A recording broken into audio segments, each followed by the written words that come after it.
Hey there, my name is Amethyst Dixon, but go ahead and call me Amy. I get asked a lot of times why I started this business.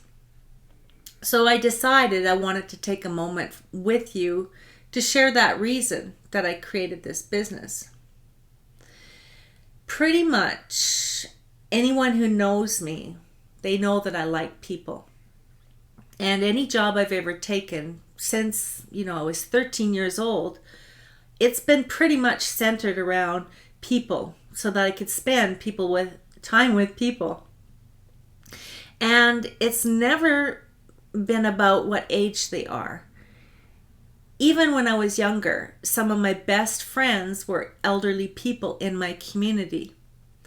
I believed that there was so much more that I could learn from the elderly people in my life because they had so much life experience, and I didn't limit myself then just to friends in my own age group. And I've noticed out of all that time that I've always enjoyed working with people who are learners, like-minded people.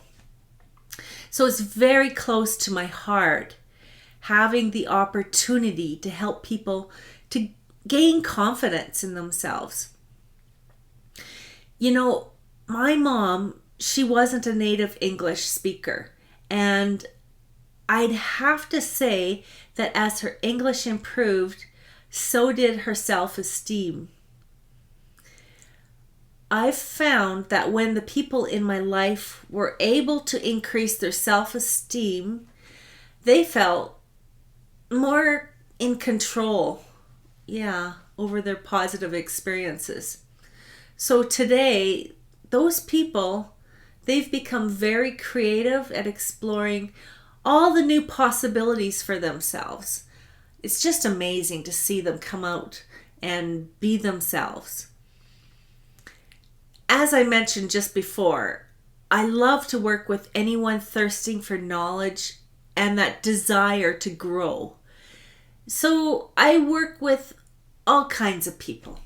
I work with children, adults, and business professionals at improving their English. Pretty much people in any life stage and at any level within their language of English. But I not just work with native English speakers, I also work with English as a second language students. Now, I'm very humble. Maybe. I pride myself in being able to find out what my students' interests and passions are. Maybe I'm not so humble. Well, anyway, I tailor their lessons and tutor around those interests. So I got to find out what those interests are. But my whole aim is to give every student my individualized attention. Just like the teachers in my life that I consider to be my best teachers, they gave me that individualized attention and they listened to me.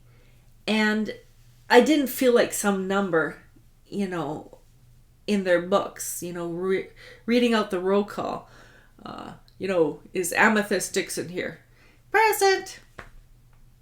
I feel this is necessary that they spend the time with me in order for me to ensure that they are going to grow and learn what they need to. And this is so that they continue to progress in their reading and their writing and their speaking and comprehension of the language in all those facets. So here's another one of my thoughts. Okay, I view every student as strong, capable, independent, curious and creative, imaginative learners in their own right. Because I believe, get this, oh no, everybody has a right to think and question and investigate, explore and navigate their learning journey. Oh no, what are we going to do with people who are active participants in their own life? Well, my hope is that students gain more confidence and self-esteem as they become active participants in their own life. Active and not just passive passengers or just compliant observers. Yes, sir, I'll do what you want, sir. I have no brains of my own. I believe that my students end up with a more assertive attitude and able to use their words and their voices.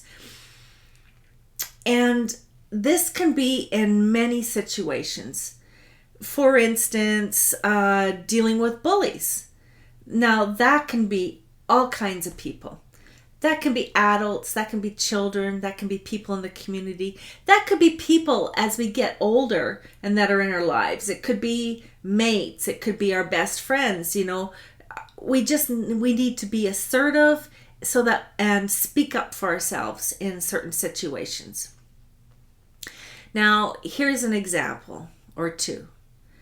My clients, one in particular, a young boy who's 9 years old, he began to use his problem-solving skills more often because he was becoming more curious and interested in the world around him. And pretty much this occurred because of the books and the topics that we chose, things that interested him, like dinosaurs and dragons. I mean, that was his thing. But I noticed that he was learning to speak, read, and write English, and he began to think differently about himself. And I've noticed other people that I've studied with that they became more interested in things going on in their life too, because their interest just picked up. They became curious about things. And the thing is that if they're not afraid to try the bigger words and they become more positive about their experience about reading, I found that a lot of them went from being timid and feeling awkward about how they spoke to being more alive and passionate about being around more people. And they exhibit more confidence as they pursue the things that they're interested in because they've become engaged and interested and not afraid to ask the questions. My professor in my first year of university, he said there was no such thing as a bad question or a wrong question. And many times, don't be afraid to ask the questions because there may be other people in your classroom who want to ask the same question and need the same answers, but they're too afraid to put their hand up and they're too worried that their question's going to be the wrong one or somebody's going to make fun of them or whatever. So that's where confidence comes into play. And the parents and the friends and the teachers of these students that have become more vocal and confident, they come back with all kinds of comments about how impressed they are with the change that these students are making in their lives. And I believe that this has happened because I created those custom assessments to figure out more about that kid and what made him tick and his interests and his learning style. That's really important. Then I'm able to create these lesson plans, or at least the first ones, and then whatever happens in the lesson plan before, however things come up to play and the opportunities I noticed for more development of their undeveloped strengths, I create these lesson plans built upon those. And it's got to be fun, especially during the summer camps. The kids need to feel like they're having some fun, and that reading is part of that fun. And so I give them activities to do between sessions because I don't want them to be bored, and I want the parents to support them, to give them activities, give them ideas about what the kind of things they can do. And then I find those students, they come back to me at the beginning of the next session and they're like, oh, Amy, look what I did. You know, I made this picture I wrote in my book and this is what I observed. And, you know, it's so good to see them come back and they're looking forward to that next lesson. And I believe the reason behind this is I have provided them with the opportunities to use their new vocabulary and their phonics. So when they're talking with an uncle or they're talking with their friends or their friends' mothers, they just are more out of their shell and they're getting to practice their new vocabulary. And when somebody speaks to them or they're reading a book that has new words in it that they are not too familiar with, I find some of my students will spend the time to pull up the dictionary and look at those words and what they mean and in the context of sentences. And then when they hear those words in their conversations with other people, they're able to grasp it and comprehend and follow the pace of that conversation. So as a result of their increased knowledge and skills, they're transitioning from becoming reluctant readers to enthusiastic learners. And this is really important. With this particular student I have who's 9 years old, he's a boy, and he's right at that age where he can become a reluctant reader. And that's why it's so important that he have books to read that are not too easy, because then he's bored, and not to have books that are too challenging, because then he just says, forget it, I can't do this.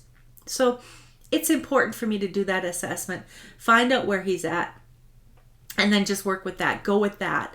And this particular student, he's not a reluctant reader anymore. He's enthusiastic. He's meeting with them today at 11 o'clock, and we're going to the bookstore and we're going to go look for books.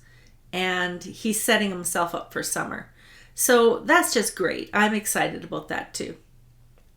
Okay, so I appreciate your listening to this point and hope I haven't bored you to death. But I invite you to reach out to discuss your situation and your challenges. And let's discuss your child and what makes them tick, what makes them passionate about things in life. And perhaps we can have an initial consultation. I do it for free, and it's just so we can get to know one another and have some conversations about things that interest us and what we're expecting for the summer and all kinds of things like that. So go ahead, reach me. You can call me on the phone. My number is 1-587-731-1231. Pretty easy. Or just send me an email and we can arrange a time to get together. My email is info@ESLwithAmee, that's spelled AMEE.com. Okay, so I enjoyed having this time with you, and I hope you have a super awesome day. I'm getting to meet with this young boy, and I know my day is just going to be wonderful. Fabuloso. Bye.